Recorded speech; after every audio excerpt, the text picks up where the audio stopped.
তো চলে আসো, আমরা আমাদের আজকের ক্লাসে চলে আসি। আমরা টাইম ভ্যালু অফ মানি নিয়ে পড়ছি। অর্থের সমমূল্য, এটা হচ্ছে আমাদের তৃতীয় অধ্যায়। তো আমরা লাস্ট ক্লাসে মিশ্র নগদ প্রবাহ নিয়ে পড়াশোনা করেছিলাম। আজকের ক্লাসে আমরা নতুন কিছু শিখব, সবাই একটু ভালো করে খেয়াল করবা। আজকের ক্লাসে আমরা যেটা শিখতে চলেছি সেটা আমি একটা টাইম লাইনে প্রকাশ করি। প্রথমে মনে করো এটা একটা টাইম লাইন। আমরা এটা যদি আমরা 0 পয়েন্ট ধরি, 0 পয়েন্টটাকে আমরা প্রেজেন্ট ভ্যালু বলতে পারি, অথবা এটাকে আমরা বর্তমান মূল্য বলতে পারি। দ্যাট মিন্স বর্তমান সময়কাল বা বর্তমান। এটা হচ্ছে 1 বছর, এটা হচ্ছে 2 বছর এবং এটা হচ্ছে 3 বছর। তোমাকে বলা হলো যে প্রথম বছরে তুমি কোন একটা প্রকল্পে ইনভেস্ট করার কারণে তুমি একটা অ্যামাউন্ট পেয়েছো। দ্বিতীয় প্রকল্পে তুমি মানে হচ্ছে প্রথম প্রকল্পের প্রথম বছরে একটা ক্যাশ ফ্লো হয়েছে বা নগদ, আমি ধরে নিলাম 30,000 টাকা। তাহলে প্রথম বছর হয়েছে মানে হচ্ছে এটা হচ্ছে প্রথম বছর। এবং আমরা গত ক্লাসে বলেছি যে প্রথম বছর হয়েছে মানে হচ্ছে প্রথম বছরের লাস্টে হয়েছে। তাহলে এটা এই অংশটা হচ্ছে প্রথম বছরের লাস্ট। তাহলে যেহেতু আমাকে বলে নাই প্রথম হয়েছে না লাস্টে হয়েছে, সেই কারণে আমরা ধরে নিচ্ছি যে প্রথম বছরের লাস্টে হয়েছে এবং প্রথম বছরের লাস্টে আমরা 30,000 টাকা পেয়েছি। এবার চলে আসেন, বললো আমাকে দ্বিতীয় বছরে ওই প্রকল্প থেকে তুমি গেইন করছো বা তুমি পেয়েছো মনে করো 45,000 টাকা। এটা হচ্ছে দ্বিতীয় বছরে তোমার প্রাপ্তি। এবার আসো, তোমাকে বললো তৃতীয় বছরে তোমার প্রাপ্তি কত ওই প্রকল্প থেকে। ওই প্রকল্প থেকে তৃতীয় বছরে তোমার প্রাপ্তি হচ্ছে 50,000 টাকা। দ্যাট মিনস তুমি একটা প্রকল্পে ইনভেস্ট করেছো এবং ওই প্রকল্পে ইনভেস্ট করার পরে তুমি ওই প্রকল্প থেকে প্রথম বছরে একটা অ্যামাউন্ট পেয়েছো, যেটা আমরা দেখতে পাচ্ছি এখানের মধ্যে 30,000 টাকা। দ্বিতীয় প্রকল্পে তুমি দ্বিতীয় বছরে তুমি আরেকটা টাকা পেয়েছো, সেটা হচ্ছে তোমার 45,000 টাকা। এবং তৃতীয় বছরে তুমি 50,000 টাকা পেয়েছো। ভালো করে খেয়াল করো। এখন যদি আমি বলি যে এই যে তিনটা অ্যামাউন্ট তুমি পেয়েছো, এই তিনটা অ্যামাউন্টের ভবিষ্যৎ মূল্য নির্ণয় করো। দ্যাট মিনস হচ্ছে 3 বছর পরে এই তিনটা অ্যামাউন্টের মূল্য নির্ণয় করতে হবে। দ্যাট মিনস হচ্ছে তোমাকে ফিউচার ভ্যালু নির্ণয় করতে হবে এই তিনটা অ্যামাউন্ট। প্রশ্নটা কি ক্লিয়ার হয়েছে?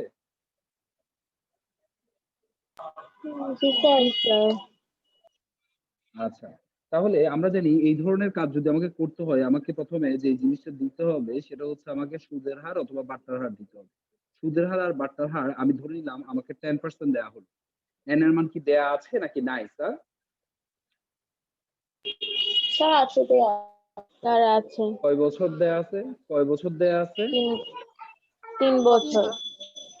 3 বছর দেয়া আছে। Very good. তাহলে এখন আমাকে প্রেজেন্ট ভ্যালু, আমি যদি ভবিষ্যৎ মূল্য নির্ণয় করি, দ্যাট মিনস এটাকে আমি প্রেজেন্ট ভ্যালু বলতে পারি নাম্বার, প্রেজেন্ট ভ্যালু নাম্বার 1। আমি যদি ভবিষ্যৎ মূল্য নির্ণয় করতে হয় এই অংশটাকেও আমি বলতে পারি প্রেজেন্ট ভ্যালু নাম্বার 2। এবং আমি যদি ফিউচার ভ্যালু নির্ণয় করি এটাকে আমি ধরে নিব প্রেজেন্ট ভ্যালু নাম্বার 3। তাহলে আসো, প্রথমে হচ্ছে 30,000 টাকা টাইমলাইন দিয়ে বুঝার করবো আমরা। 30,000 টাকা আমি এই জায়গায় পাইছি, ভালো করে খেয়াল করবা। এই জায়গায় আমি 30,000 টাকা পাইছি আর আমাকে নিয়ে যেতে হবে এই জায়গায়। তাহলে দেখো 1 বছর পরে নিয়ে যেতে হবে, মানে 30,000 টাকার 1 বছর পর 2 বছর পরের ভ্যালু নির্ণয় করতে হবে। 30,000 টাকাটা আছে এই জায়গায়, আমাকে নিয়ে যেতে হবে এই জায়গায়। সো এই 30,000 টাকার 3 বছরের পরের ভ্যালু না, 2 বছরের পরের ভ্যালু নির্ণয় করতে হবে। কেননা কারণ এখানে আছে, এখানে নিয়ে যেতে হবে, মাঝখানে 1 বছর 2 বছর। তাহলে যেহেতু আমাকে ফিউচার ভ্যালু নির্ণয় করতে হবে, তাহলে আমি বলবো present value number 1 into 1 plus I two the power N এর মান কত হবে? এখানে 2 হবে। কারো কোনো আপত্তি আছে স্যার? বুঝতে পারছেন? জি স্যার। স্যার আমি বুঝি না, একবার বুঝান। স্যার এই জিনিসটা আমিও বুঝি নাই। এই 30,000 টাকা, এই 30,000 টাকা স্যার একবার আমরা বুঝিয়ে দেন। পেয়েছি এই জায়গায়। বলছি রে মারা, বলছি, দেখেন একটু। দেখেন এই 30,000 টাকা আমরা পাইছি এই জায়গায়, মানে হচ্ছে যে প্রথম আসতে পেয়েছি, ঠিক আছে? আর এই 50,000 টাকার যেই দিন পাইছিলাম, অর্থাৎ এই হচ্ছে তৃতীয় বছরের লাস্টের দিন। এই হচ্ছে প্রথম বছরের লাস্টের দিন আমি যে টাকাটা স্যার আপনি কি পেয়েছিলাম, সেই তৃতীয় টাকাটাকে বছরটা বের করতে বলতেছেন? আমি ফিউচার ভ্যালু বের করতে বলছি। তো ফিউচার ভ্যালু মানে কি? ফিউচার ভ্যালু মানে হচ্ছে লাস্টের দিন। এই অঙ্কের লাস্টের দিন কখন? এই অঙ্কের লাস্টের দিন আচ্ছা হচ্ছে তৃতীয় বছরের লাস্টের দিন। এই অঙ্কের ফিউচার টাইম হচ্ছে তৃতীয় বছরের লাস্টের দিন। আর প্রেজেন্ট টাইম হচ্ছে এটা 0 পয়েন্ট। 0 পয়েন্ট হচ্ছে টাইম, ফিউচার টাইম হচ্ছে এটা। মানে তৃতীয় বছর। যেহেতু ৩ বছর এটার টোটাল প্রজেক্টেড ৩ বছর হচ্ছে মেয়াদকাল। সো ৩ বছরের লাস্টের দিনটা হচ্ছে এখানে ফিউচার ভ্যালু। তো আমাকে কি বলল? আমাকে বলল এখানে কোনো পেজ নাম্বার নাই মারিয়া, আমি ডাইরেক্ট এখানের মধ্যে থেকে আলোচনা করছি। হ্যাঁ? বুকিশ নলেজ আপনারা বই থেকে পড়তে পারবেন, কিন্তু আলটিমেটলি আমাকে আগে ম্যাথ গুলো সলভ করতে হবে, বুঝতে হবে, অনুধাবন করতে হবে। তো আগে এগুলো বুঝি। তো দেখেন যেটা বলছিলাম সেটা হচ্ছে তৃতীয় বছরের লাস্টের সময়ে আমার এই অ্যামাউন্টটাকে নিয়ে যেতে হবে। আমি আজকের মূল্যে যে টাকাটা 30,000 টাকা পেয়েছি সেটা ৩ বছরের পরে মূল্যটা কত হবে? আমরা জানি সাধারণত আমরা যখন কোনো প্রেজেন্ট ভ্যালুর যদি ফিউচার ভ্যালু নির্ণয় করতে যাই, তাহলে বেসিক্যালি প্রেজেন্ট ভ্যালুর চেয়ে ফিউচার মূল্য বেশি আসে না কম আসে স্যার? স্যার বেশি। বেশি আসে। বেশি আর ভবিষ্যৎ মূল্য থেকে যদি বর্তমান মূল্য নির্ণয় করতে যাই, তাহলে বর্তমান মূল্য কি ভবিষ্যৎ কম মূল্যের আসে। চেয়েও কম আসে না বেশি আসে? কম কম আসে। আসে। Very good. তাহলে দেখো আমরা এই 30,000 টাকাটা দাঁড়াই আছে এই জায়গায়। এটাকে আমরা প্রেজেন্ট ভ্যালু নাম্বার 1 বলছি। এই টাকাটাকে আমি এই জায়গায় নিয়ে যেতে হবে, ভবিষ্যৎ মূল্যে নিয়ে যেতে হবে। তোমার সবচেয়ে গুরুত্বপূর্ণ ইস্যু হচ্ছে যে তোমার নাম্বার অফ দ্য ইয়ার্স বের করা। যে কত বছর পরে নিয়ে যেতে হবে। দেখো এই জায়গায় দাঁড়ায় আছে, এই জায়গায় নিয়ে যেতে হবে। মাঝখানে এই জায়গা থেকে শুরু করছি। এই ১ বছর।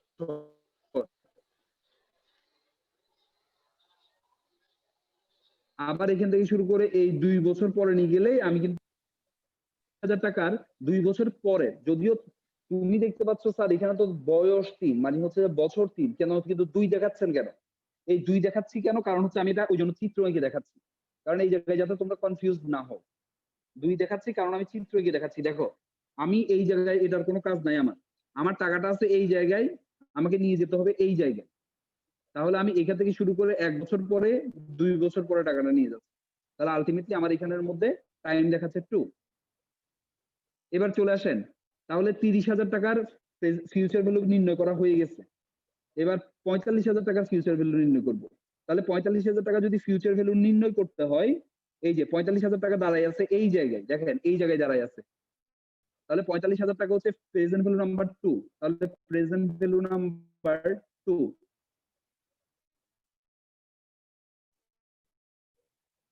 Into 1 plus i। এখন n এর মান কত দিব? দেখেন ৪৫,০০০ টাকা যে ১ স্যার বছর। 1। দ্যাট মিন্স হচ্ছে এখানে মধ্যে স্যার n এর মান 1। হবে ১। রাইট। এবার আসেন। বলা হচ্ছে এবার তৃতীয়টা, এই টাকাটাকে ফিউচার ভ্যালুতে নিয়ে যেতে হবে। দ্যাট মিন্স হচ্ছে এই টাকা তো স্যার যেই জায়গায় দাঁড়ায় আছে সেই জায়গার মূল্য বের করতেছেন বারবার। তাহলে এই টাকাটাকে আবার ফিউচার ভ্যালুতে নিয়ে যাবো কোত্থেকে? রাইট। দ্যাট মিন্স হচ্ছে এই টাকাটা তুমি আজকে পাইছো এবং আজকের মূল্য নির্ণয় করতেছো। তো আজকে যে টাকাটা পাইছো সেই টাকার আজকের মূল্য তাই, কোনো চেঞ্জ আসবে না। কিন্তু কথা হচ্ছে আমাকে তারপর সূত্রের মাধ্যমে দেখাতে হবে। কি দেখাবো দেখো। তাহলে আমি এখানের মধ্যে সূত্রের মাধ্যমে যেটা দেখাবো সেটা হচ্ছে প্রেজেন্ট ভ্যালু নাম্বার ৩। কোনটা? এটা ৫০,০০০ টাকা হচ্ছে present value number ৩ into 1 plus i to the power উপরে হবে 0। n এর মান হচ্ছে 0। দেখবা তুমি যখন এটার মান বের করবা ৫০,০০০ টাকা বসাবা, প্রেজেন্ট ভ্যালু নাম্বার ৩ তে তুমি ৫০,০০০ টাকা বসাবা, 1 প্লাস i এর মান দিবা 0.10 আর উপরে যখন 0 দিবা তখন দেখবা এই জায়গাটার মান বের হবে ৫০,০০০ টাকার মান ৫০,০০০ টাকায় বের হবে, কোনো চেঞ্জ আসবে না। কারণ আজকের ৫০,০০০ টাকার মূল্য আজকের ৫০,০০০। ওই যে 0 দেওয়ার কারণে এটার মানে হচ্ছে কোনো কাজ থাকবে না। এই অংশটার 1 প্লাস i একটা কাজ, এই কাজটা থাকবে না। 0 থাকার কারণে এটা ভ্যানিশ হয়ে যাবে। তুমি ক্যালকুলেটিং করলেই দেখবা। যার কারণে তুমি ৫০,০০০ টাকার ভ্যালু তুমি ৩ নম্বরে ৫০,০০০ টাকাটাই পাবা। দ্যাট মিন্স আজকের টাকার মূল্য আজকের টাকাটাই। কোনো চেঞ্জ আসবে না। তাহলে চেঞ্জ আসবে কোত্থেকে? এই দুইটার মধ্যে। এখন দেখো আমি কিন্তু প্রকল্পটাতে একটা মাত্র প্রকল্প এবং আমি ৩টা অ্যামাউন্ট পেয়েছি একসাথে। ৩টা সময় ভেরিয়েশন আমি ৩টা অ্যামাউন্ট পাইছি। এবং ৩টা অ্যামাউন্টকে আমি ভবিষ্যৎ মূল্য নির্ণয় করতেছি। তাহলে ভবিষ্যৎ মূল্য নির্ণয় করতে গেলে আমার একটা অ্যামাউন্টে গিয়ে দাঁড়াবে। আলাদা আলাদাভাবে ৩টা অ্যামাউন্ট বের হবে কিন্তু সবগুলোকে একসাথে যোগ করে আমি এই ৩টার ভবিষ্যৎ মূল্য একত্রে কত বের করতে হবে। তো একত্রে কত বের করতে হলো, আমি এই তিনটাকে ভবিষ্যৎ মূল্য তো করলাম, এবার যোগ করে দিব জাস্ট। এবার আসো, তাহলে আমার অ্যামাউন্ট দাঁড়াবে এরকম 30,000 into 1 plus 0.10 two the power 2। করতে থাকেন, বসে থাকার কিছু নাই, বুঝানো শেষ। এরপরও যদি কারো কোনো সাথে কোয়েশ্চেন থাকলে বলবেন।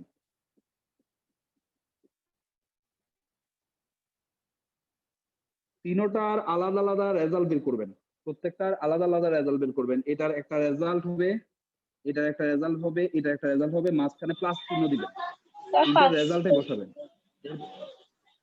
প্লাস চিহ্ন দিয়ে লাস্টে একটা অ্যামাউন্টে আনবেন। বলো এটার রেজাল্ট কত বের হচ্ছে? অরিন, এই অংশটার রেজাল্ট বলো এখন। স্যার 36,300 স্যার পুরো অ্যামাউন্টটা নিবা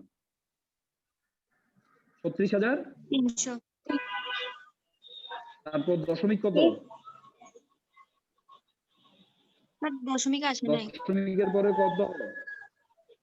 স্যার একদম আমি round বলি figure পুরো আসছে? অ্যামাউন্টটা অনেক বড় 363000 এরকম আসছে। আমি তোমাদেরকে একটা কথা মনে হয় এখন পর্যন্ত বুঝাতে পারিনি। এরকম আসছে টাসছে না, যা আসছে পুরোটাই ধরতে হবে। আমি তোমাদেরকে এই কথাটা আচ্ছা, তো বারবার এটা- বলছি, যা আসছে পুরোটাই ধরতে হবে। পুরোটা ধরে করো তো, সবাই করো, সবাই করো। স্যার আমার এখানে তো আস্তে ধীরে কোনো করো, সমস্যা দশমিক আসছে না। তোমাদের এখানে আসছে না, বাকিদের তো আসছে। আসার তো কথা, আমার তো মতে আসার কথা। একটু ট্রাই করে দেখো তো, না আসার তো কথা না। স্যার আপনি যেমন দিয়েছেন এমনই দিয়েছি কিন্তু আসছে স্যার আমার এখানে স্যার দশমিক নাই। আমার কাছে আচ্ছা, না আসলে আসে না। কত না আসলে স্যার আসে না, আমার বাবা, এখানেও এখানের আসে মধ্যে নাই দশমিক। দেখো 30,000 ইন্টু ব্রেকেটে 1 plus 0.10 bracket close to the power 2 equals to দিলে বের হয়ে যাবে রেজাল্টটা। হ্যাঁ স্যার 36,300 বের হয়েছে। আচ্ছা স্যার ঠিক আছে, ওইটাই দ্বিতীয়টা আসছে, আনসারটা বলেন। কোনো দশমিক নেই। স্যার দ্বিতীয়টা করেন তো দেখি, 49,500। দ্বিতীয়টার কত আনসার বের হচ্ছে? হ্যাঁ বুঝছি বুঝছি, দ্বিতীয়টার আনসার কত বের হচ্ছে? 49,500। স্যার 54,450।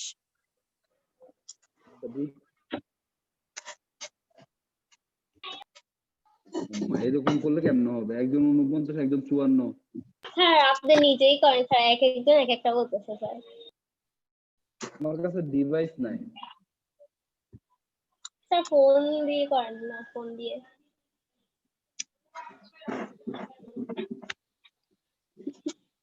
সুন্দর।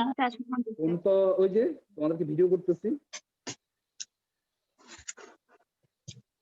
আচ্ছা স্যার এটাই আসতেছে 49,500। 50,500। বরাবর দশমিক আসতেছে না? না না স্যার, স্যার। না স্যার কোনো দশমিক আসতেছে না। আর তৃতীয়টা 50,000 আসে কিনা? হ্যাঁ আসছে। জি স্যার। তাহলে যোগ করলে কত আসে দেখো তো তিনোটা।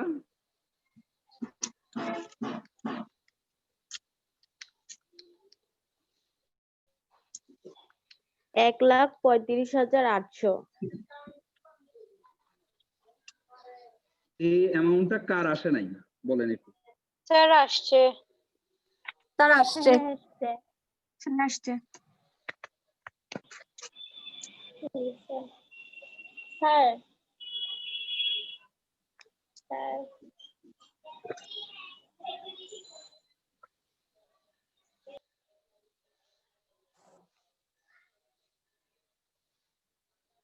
হ্যাঁ, কার আসে নাই? সবার আসছে আনসারটা? স্যার আসছে স্যার, বাট টাইমের এর বিষয়টা না আমি বুঝতেছি না, একটু বুঝাই দেন না একবার। কি বুঝতেছো না এর বিষয়টা? তুমি দেখো, এই যে দেখো, এই হচ্ছে টাইমলাইন। তোমাকে এখানে প্রশ্নে কি দেয়া থাকবে আমি বলি, প্রশ্নটা বলি, তারপর তুমি ইয়ার সাথে। তোমাকে বলা হয়েছে কোন একটা প্রকল্পে তুমি বিনিয়োগ করেছো, ওই প্রকল্প থেকে তুমি প্রথম বছরে 30,000 টাকা পাবা, দ্বিতীয় বছরে 45,000 টাকা পাবা, তৃতীয় বছরে 50,000 টাকা পাবা। তো স্যার প্রথম বছরে যদি 30,000 টাকা লেখেন, তো আপনি প্রথম বছর তো এটা পুরোটাই আপনি লাস্টে গিয়ে লিখলেন কেন? আমি গত ক্লাসে বললাম তোমাকে যদি প্রথমে বা লাস্টে কিছু বলা না থাকে, তুমি ধরে নিবা যে এটা ওই বছরের লাস্টে হয়েছে। লাস্টে তাহলে প্রথম বছরের শুরু হচ্ছে এই জায়গায়, মানে আজকে হচ্ছে প্রথম বছরের শুরু, আর প্রথম বছরের শেষ মানে হচ্ছে এই জায়গা। ওই জন্য আমরা যেহেতু লাস্টে, ওই জন্য এই জায়গায় 30,000 টাকা লিখছি। দ্বিতীয় বছরে 45,000 টাকা, মানে দ্বিতীয় বছরের লাস্টে হচ্ছে 45,000 টাকা। এই যে দ্বিতীয় বছরের লাস্টে, এটা হচ্ছে প্রথম বছর, এটা হচ্ছে দ্বিতীয় বছর, আর এটা হচ্ছে তৃতীয় বছর এখানে। তাহলে দ্বিতীয় বছরের লাস্টে 45,000 এবং তৃতীয় বছরে 50,000 মানে তৃতীয় বছরের লাস্টে 50,000। কোশ্চেন করা হয়েছে যে তাহলে ওই প্রকল্প থেকে ভবিষ্যৎ মূল্যে মোট কত টাকা পাওয়া যাবে। এই অঙ্কগুলোকে বলা হচ্ছে মিশ্র নগদ প্রবাহের ভবিষ্যৎ মূল্য নির্ণয়। আর গত ক্লাসে যেটা বুঝাইছিলাম সেটা ছিল মিশ্র নগদ প্রবাহের বর্তমান মূল্য নির্ণয়। ঠিক আছে, তাহলে দেখো এবার মিশ্র নগদ প্রবাহে যদি ভবিষ্যৎ মূল্য নির্ণয় করতে হয়, আমার টাকাটা আছে এই জায়গায়, এই জায়গায় এবং এই জায়গায়। প্রথমত আমাকে এই 30,000 টাকার ভবিষ্যৎ মূল্য নির্ণয় করতে হবে। 30,000 টাকাটা অবস্থান করছে এখন এই জায়গাতে, এই জায়গাতে 30,000 টাকাটা অবস্থান করছে, আমাকে নিয়ে যেতে হবে এই জায়গাতে। তাহলে দেখো এখান থেকে বছর গুনতেছি, 1 বছর পরে নিয়ে যেতে হবে, তারপর হচ্ছে 2 বছর পরে নিয়ে যেতে হবে। তাহলে এই 30,000 টাকাকে আমি 2 বছর পরে নিয়ে গেলে আমি ভবিষ্যৎ মূল্যে দেখা পাবো। তাহলে এর এর মান 2 হবে 30,000 এর জন্য। এতটুকু বুঝছো? বুঝছি স্যার, বুঝছি। আচ্ছা, এবার আসো এই যে 45,000 টাকাটা দেখতে পাচ্ছ, এটা অবস্থান করছে মনে করো এই জায়গায়, দ্বিতীয় বছরের লাস্টে। আমাকে নিয়ে যেতে হবে এই জায়গায়। তাহলে এই 45,000 টাকার জন্য আমাকে 1 বছর পরে নিয়ে গেলেই আমি কিন্তু ভবিষ্যৎ মূল্য দেখা পাবো। ওই জন্য 45,000 টাকার জন্য হচ্ছে 1 বছর। আর এই যে 50,000 টাকাটা দেখতে পাচ্ছ, এই 50,000 টাকাটা হচ্ছে তৃতীয় বছরের লাস্টে। এবং একটা মজার বিষয় হচ্ছে আমরা মূল্যটাও বের করছি কিন্তু তৃতীয় বছরের লাস্টের মূল্য। তো যেই দিন পাইছি সেই দিনের মূল্য নির্ণয় করছি বিদায় এখানের মধ্যে আমাকে আর পেছনে যেতে হচ্ছে না, যার কারণে n এর মান 0। মানে যেই দিন পাইছি সেই দিনের মূল্যই বের করছি, ওই জন্য n এর মান 0। এবার বুঝছো অরিন?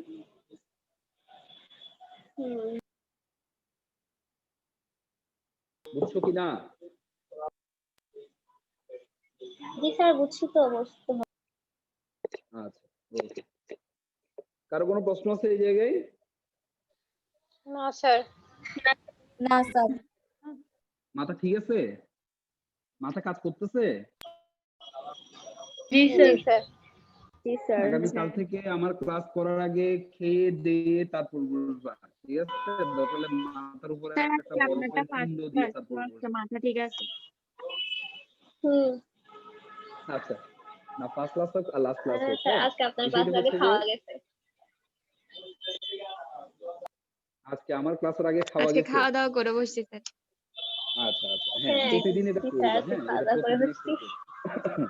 প্রতিদিন টাইম করবা। পাই না তো স্যার আচ্ছা স্যার, প্রতিদিন। আচ্ছা একটা জিনিস দেখেন স্যার। আচ্ছা স্যার, আপনি তো বলছেন প্রতি বছরের লাস্টে যদি টাকা দেয় এইভাবে লিখছিলেন। স্যার যদি এইভাবে লেখা থাকতো যে স্যার একটা প্রকল্পে বিনিয়োগ করছেন, খুবই ভালো কথা, ওই প্রকল্প থেকে প্রথম বছরের শুরুতে একটা অ্যামাউন্ট পাইছেন, দ্বিতীয় বছরের শুরুতে একটা অ্যামাউন্ট পাইছেন, তৃতীয় বছরের শুরুতে একটা অ্যামাউন্ট পাইছেন, হতে পারে না স্যার? অবশ্যই হতে পারে। দেখেন এটা হচ্ছে, ভালো করে খেয়াল করবেন, এটা হচ্ছে প্রথম বছর। প্রথম বছরের শুরু হচ্ছে এই জায়গায়, শেষ হচ্ছে এই জায়গায়। তাহলে বলা হচ্ছে প্রথম বছরের শুরুতে আপনি 30,000 টাকা পাইছেন। দ্যাট মিনস প্রথম বছরের শুরু মানে হচ্ছে আজকে। আজকে যেদিন তুমি ইনভেস্ট করছো সেই দিনেই তুমি টাকাটা পাইছো। মানে মনে করো আজকে একটা প্রকল্পে তুমি ইনভেস্ট করছো, ওই প্রকল্প থেকে আজকেই তোমাকে ব্যাক করা শুরু করছে, মানে হচ্ছে ক্যাশ ইনফ্লো হচ্ছিল। ক্যাশ ইনফ্লো মানে কি? নগদ আন্তঃপ্রবাহ, মানে তোমার ইনকাম। হ্যাঁ, তাহলে প্রথম বছরের শুরু হচ্ছে আজকে। এই যে 0 পয়েন্টে লিখলাম 30,000 টাকা। এই যে দেখো এটা হচ্ছে যে প্রথম বছর টোটাল। 0 পয়েন্ট হচ্ছে যে প্রথম বছরের শুরু, আর 1 এর ঘরে যেটা দেখতে পাচ্ছ এটা হচ্ছে যে প্রথম বছর শেষ অথবা দ্বিতীয় বছরের শুরু। তাহলে দেখো দ্বিতীয় বছর যদি এটা হয়, বলছে দ্বিতীয় বছরের শুরুতে আপনি 45,000 টাকা পাইছিলেন, তাহলে দ্বিতীয় বছরের শুরু হচ্ছে এই জায়গায়, তাহলে এই জায়গায় লিখলাম 45,000। কারো কোনো আপত্তি আছে? না স্যার। না স্যার। আমি যে পয়েন্ট গুলোতে লিখতেছি এগুলো বুঝতেছো কিনা দেখো, এগুলো বুঝাটা খুব বেশি ইমার্জেন্সি। সূত্র তোমরা মুখস্থ করতে হবে না, সূত্র তুমি ক্রিয়েট করতে পারবা। আর এই জায়গাগুলোতে স্টুডেন্টরা সূত্র মুখস্থ করতে গিয়ে ঝামেলায় পড়ে যায় এবং তারা ভুল করে। একবারে মাথা ঠান্ডা রেখে আমি যেভাবে পড়াচ্ছি, একেবারে আমি যেভাবে হাঁটাচ্ছি এইভাবে হাঁটো। দিন শেষে তুমি যদি সাকসেস না হও আমাকে ব্লেম করিও যে স্যার আপনার দোষ, আমার কোনো আপত্তি নেই। একেবারে আমি যেভাবে হাঁটাচ্ছি এইভাবে বুঝতে থাকো। তোমার সমস্যা থাকলে আমাকে বলো। দিন শেষে যদি তুমি ফেলিউর হও আমার দোষ আমি নিচ্ছি, তবে তুমি কনসেন্ট্রেশন দাও এবং আমাকে একটু শো করো। ঠিক আছে, তো দেখো আসো। তাহলে দ্বিতীয় বছরের শুরুতে হচ্ছে 45,000 টাকা পাইছি এবং তৃতীয় বছরের শেষ, তৃতীয় বছর বলে নাই, তৃতীয় বছর শেষও বলে নাই, বলছে তৃতীয় বছরের শুরুতে আপনি একটা অ্যামাউন্ট পেয়েছিলেন, সেটা হচ্ছে, তাহলে তৃতীয় বছরের শুরু মানে হচ্ছে এই পয়েন্টটা, এই পয়েন্টটা হচ্ছে দ্বিতীয় বছরের শেষ এবং তৃতীয় বছরের শুরু। তাহলে এই পয়েন্টে আপনি পাইছেন মনে করেন 55,000 টাকা। এখন আপনাকে বলছে ভবিষ্যৎ মূল্য নির্ণয় করো। ভবিষ্যৎ মূল্য তো স্যার এই টাইমটা হচ্ছে ভবিষ্যৎ মূল্য। এতটুকু পর্যন্ত সবার ঠিক আছে? বুঝছেন?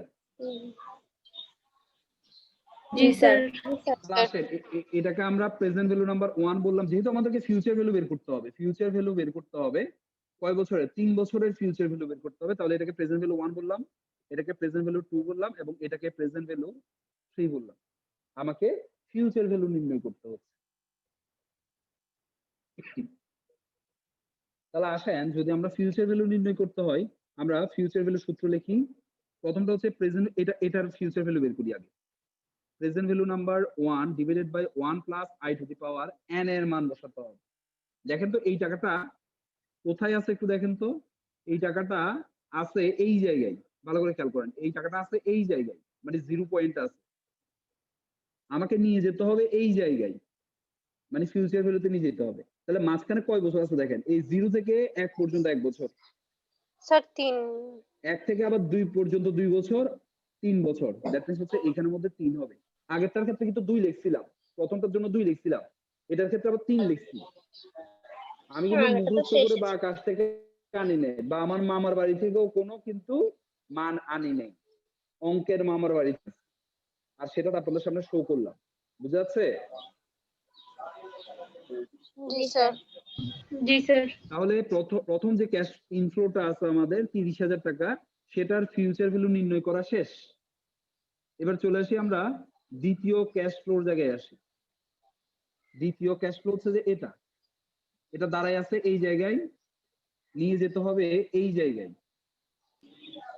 তাহলে 1 বছর 2 বছর, তাহলে প্লাস দিয়ে একটা present value number 2 into 1 plus i to the power 2।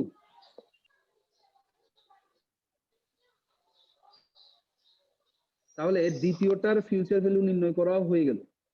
এবার আসেন, এবার এই 3 নাম্বারটার ফিউচার ভ্যালু নির্ণয় করি। এটা আশা করি আর দেখাইতে হবে না। Present value number 3 into 1 plus i to the power কত রে?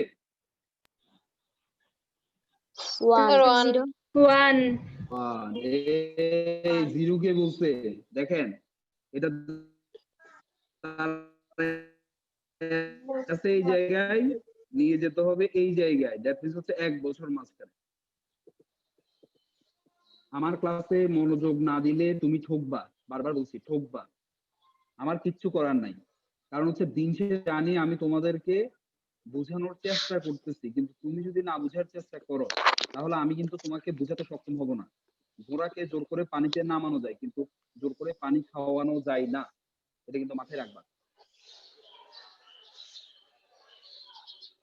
দাও অঙ্কটা করো, কত আসে দেখেন। স্যার প্রথমটাতে 39,930। হ্যাঁ করতে থাকেন, প্রথমটা দ্বিতীয়টা তৃতীয়টা সব করতে থাকেন।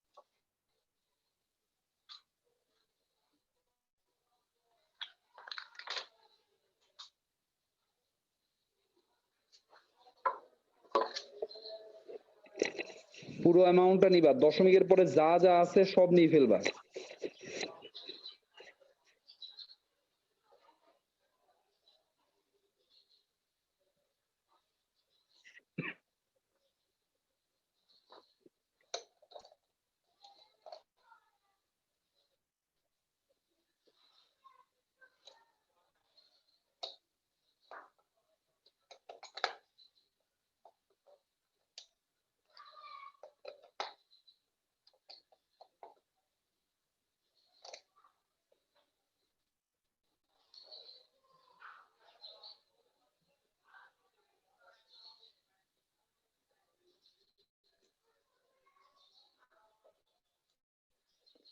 স্যার পুরোটার উত্তর একসাথে 1,54,880 আসে।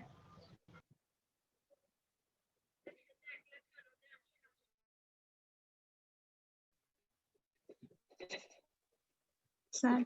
কত? 1,54,880।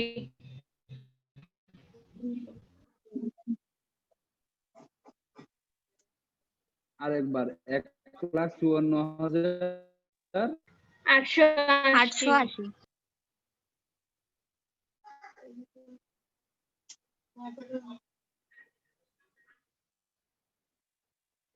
আমি সাউন্ডটা পাচ্ছি না। 1,54,880। স্যার দশমিক আসে নাই। দশমিক স্যার দশমিক আসে নাই, এটাই হচ্ছে উত্তর। বরাবর। স্যার দশমিক আসে নাই। জি স্যার একদম ঠিক বরাবর। আছে ঠিক আছে ঠিক আছে ঠিক আছে। দেখেন তোলেন তোলেন, পারছেন কিনা দেখেন, কারো কোনো সমস্যা আছে কিনা দেখেন।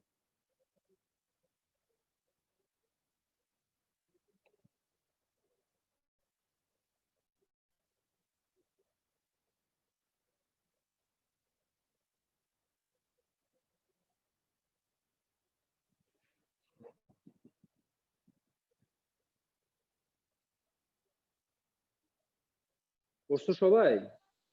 জি স্যার। জি কারো কোনো স্যার। সমস্যা আছে? না না স্যার। স্যার। আচ্ছা ঠিক আছে।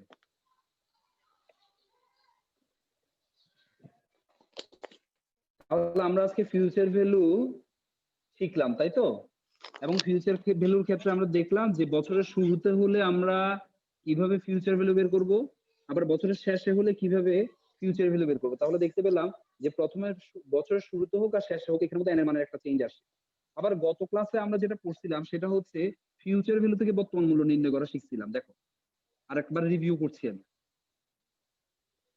গত ক্লাসে আমাদেরকে বলছিল যে প্রথম বছরে যদি আপনি 35,000 টাকা পান, দেখো প্রথম বছরে বলছে, শুরু বা শেষ বলে না, তাহলে শেষে ধরলাম ওই জন্য।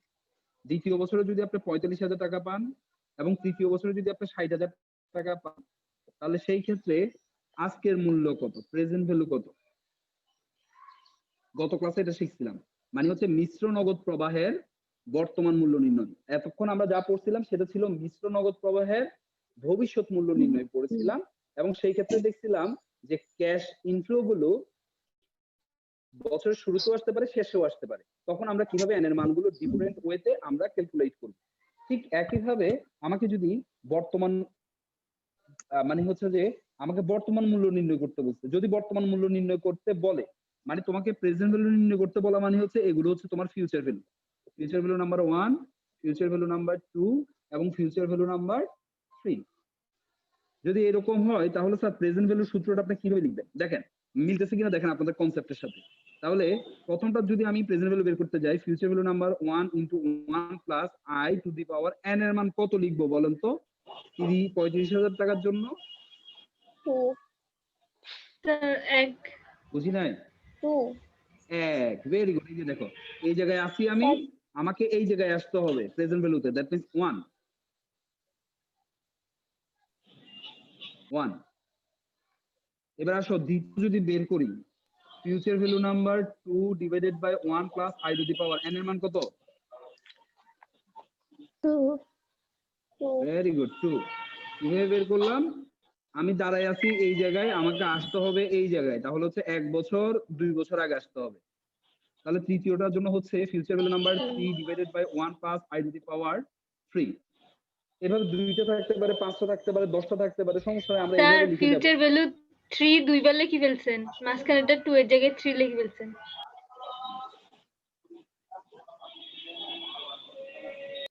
এই সূত্রে কারো কোনো আপত্তি আছে? না স্যার। না স্যার। না স্যার। আচ্ছা এবার দেখো তো, এটা আমরা লাস্ট ক্লাসে পড়েছিলাম। এবার আমি আরেকটু চেঞ্জ করে দিই, তো আজকেরটার মতো করে একটু চেঞ্জ করে দিই।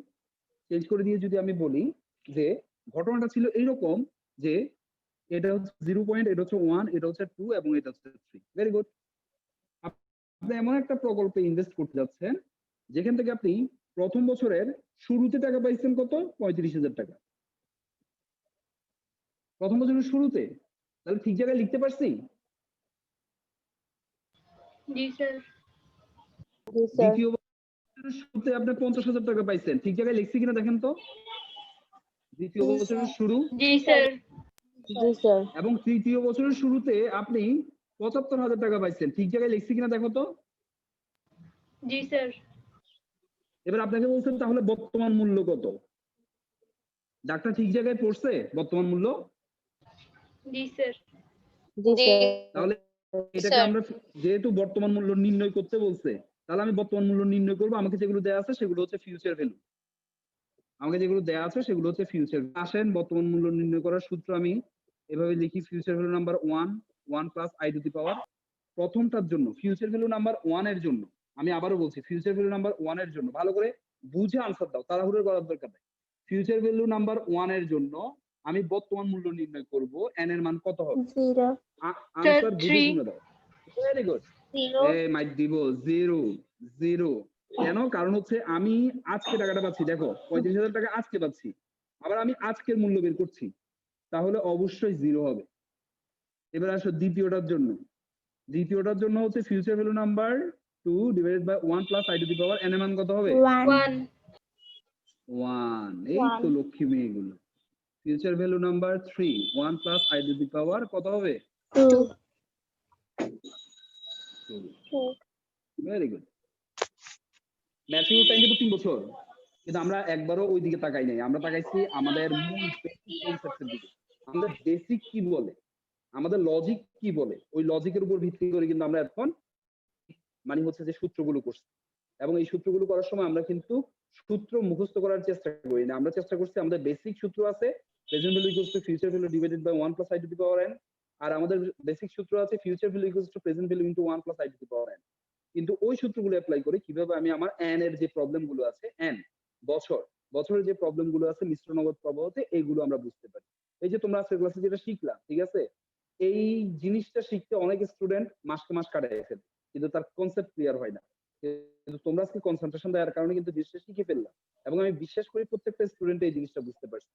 আর যদি বুঝতে নাও পেরে থাকো আমাকে প্লিজ জানাবা জিনিসটা, যেটা আমি বুঝি না। অবশ্যই আজকের রেকর্ডিংটা এবং গত ক্লাসের রেকর্ডিংটা দেওয়া হয় না, আমি আশা করে দেওয়ার চেষ্টা করব যদি থাকে। আজকে রেকর্ডিংটা তো মাস দিচ্ছি, অবশ্যই ভালো করে একবার না হলে দুইবার না হলে 3 বার দেখবেন, এবং পজ করে করে আস্তে আস্তে দেখবেন। কোনো সমস্যা না, আস্তে আস্তে দেখবেন তারে কি বলতেছে এবং কি দেখাচ্ছে। এই জিনিসটার উপর ভিত্তি করে সব ঠিকঠাক আছে কিনা, ওগুলোর উপর ভিত্তি করে পুরো ক্লাসটা দরকার হলে 2 বার 3 বার করবেন। আজকের ক্লাসটা খুবই ইম্পর্টেন্ট, এবং যারা আজকে ক্লাসটা করতে পারে নাই তাদেরকে বলবেন অবশ্যই যাতে ক্লাসটা অন্তত রেকর্ডিং ক্লাসটা করে। অবশ্যই হাতে কলমে বসে বসে পজ করবা, পজ করে চিন্তা করবা সাথে যেটা বলছে সেটা লজিকের সাথে কাটতেছে কিনা, এরপরে চিন্তা করে করে সামনের দিকে আগাবা। আমি কি বুঝাতে পারলাম? জি স্যার। জি স্যার। আচ্ছা ঠিক আছে। অরিন, আমাদের অ্যাটেন্ডেন্স নেওয়া হয়েছে?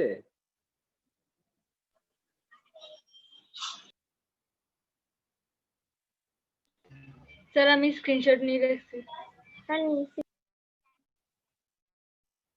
আচ্ছা ঠিক আছে। তো তোমাদের পড়াশোনা ভালো চলতেছে তো না? স্যার চলতেছে মোটামুটি। পরীক্ষার জন্য ভয় লাগতেছে।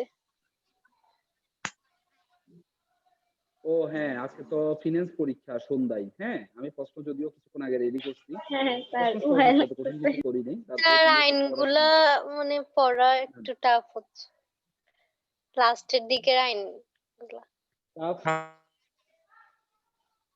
তো এটা পড়ে নাও, একটু পড়ে নাও, কি করবা। শেয়ার বাজার সম্পর্কে একটু ভালো ধারণা রাখবা, অর্থ বাজার, তারপর হচ্ছে মুদ্রা বাজার, এই বাজারগুলো সম্পর্কে একটু ভালো ধারণা রাখবা, ঠিক আছে? বাজারগুলো সম্পর্কে খুব ভালো ধারণা থাকতে হবে। আচ্ছা ঠিক আছে, তাহলে আজকে এতটুকু পর্যন্ত। আমাদের পরীক্ষা হচ্ছে সন্ধ্যা 7টায় এবং ঠিক আগের সিস্টেমে। তবে গতবার তোমরা যারা খাতা পাঠিয়েছো এবং ভুলক্রমে আমি দেখতে পাচ্ছিলাম না, তোমাদের খাতাগুলো ক্লিয়ার ছিল না, তাদেরকে আবারও বলছি খাতাগুলো দেওয়ার আগে অন্তত একবার দেখবেন যে এই খাতাগুলো যে স্যারকে দিচ্ছি, স্যার বুড়া মানুষ, স্যারের চোখের অনেক সমস্যা আছে, স্যার এগুলো কাটতে পারবে কিনা, ঠিক আছে? এই জিনিসটা একটু খেয়াল করে, হ্যাঁ, তারপর খাতাগুলো পাঠাবো।